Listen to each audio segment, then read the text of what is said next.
Hello, everyone, and welcome back to the Mountaineer Athletics podcast on the Mountaineer.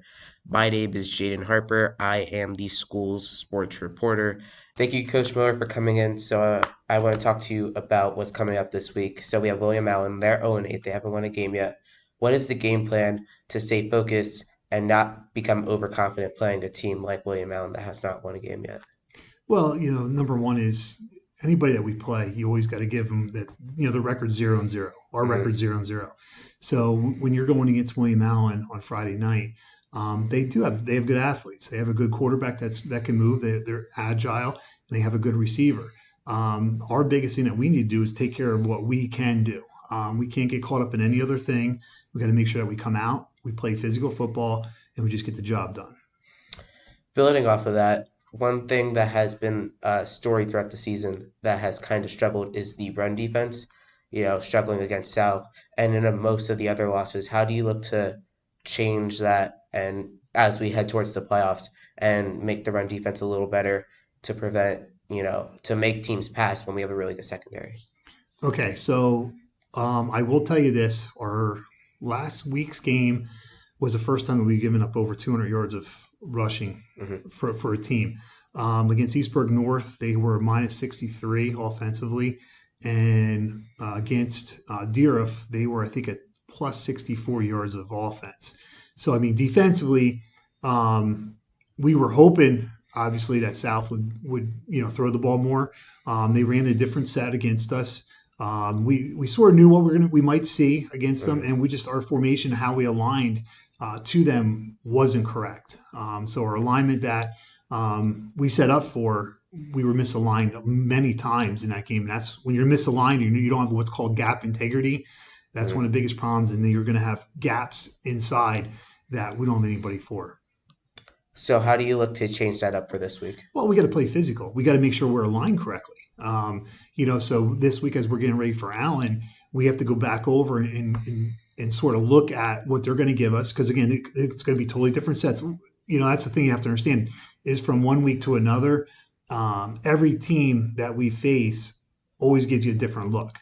So when we get ready for Allen, we have to make sure that our alignments are correct. We know what their quarterback's going to do. We have to make sure our reads are correctly with, if we're reading the guards or reading the tackles this week. We have to make sure we're making the correct reads. And then our secondary wise, we have to be in the right coverage if they're going to throw the ball. There's 2 weeks left in the season. Is there a sense of urgency knowing the playoff standing of Strasburg, or do you feel like we are in a very good position to go to the playoffs? Well, we're in a good position. I mean, we've got to win out the next two games. And then based on that's going to give us where our seed is. Losing this past week to South, that's going to hurt a little bit because that's dropping us further down. You don't get a lot of points from South because at that point in time they had two wins. So you try to look at where you can get more beneficial because obviously we're finish the season 7-3. What you're doing is you're looking to be in that fourth spot, maybe the fifth spot. In postseason. I think right now we might be sitting in seventh spot. So we need to win out the next two games and hopefully, maybe bump up the number six.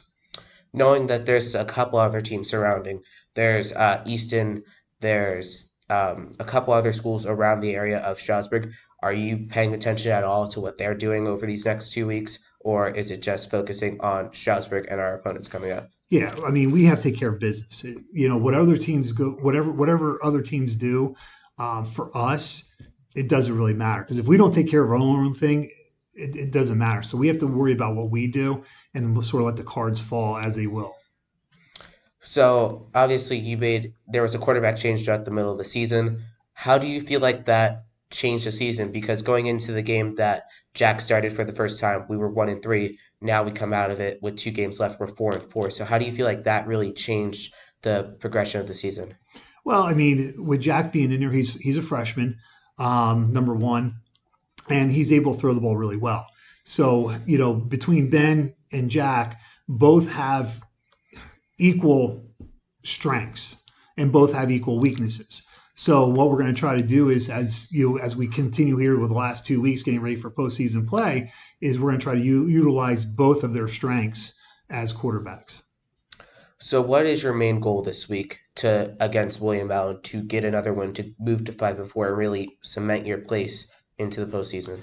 We need to come out on all aspects of football, special teams, offense, defense, and we have to make sure when we come out that the mistakes that we made last week are corrected.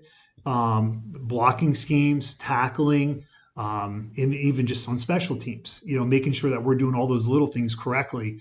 That not so much against Allen, but that we're getting better at.